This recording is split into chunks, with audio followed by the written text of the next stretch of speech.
Teenager, brutal na inasulto ang kapatid na babae na aresto matapos maging viral ang video ng asulto. Isang 17-year-old na lalaki sa California ang naaresto matapos kumalat sa Facebook ang video kung saan brutal niyang binubugbog ang kapatid niyang babae. Noong gabi ng July 7th, ang suspect at ang kanyang 18-year-old na ate ay nag-away sa kanilang bahay matapos silang makainom. Habang may kumukuha ng video, paulit-ulit na sinuntok ng lalaki ang kanyang ate at sinaksak pa niya ng trapo ang bibig ng babae para hindi siya makasigaw.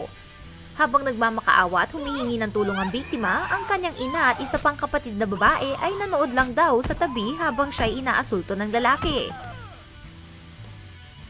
Nagkaroon ang biktima ng bali sa bungo, butas sa kanyang eardrum at maaring nabutas din ang kanyang baga.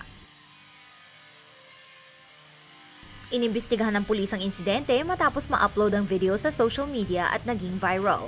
Ang 17-year-old na lalaki ay humaharap sa kasong battery at false imprisonment. Ayon sa mga kaibigan ng biktima, dapat din na maaresto ang ina at kapatid na babae na nanood lamang habang inaasulto siya ng lalaki.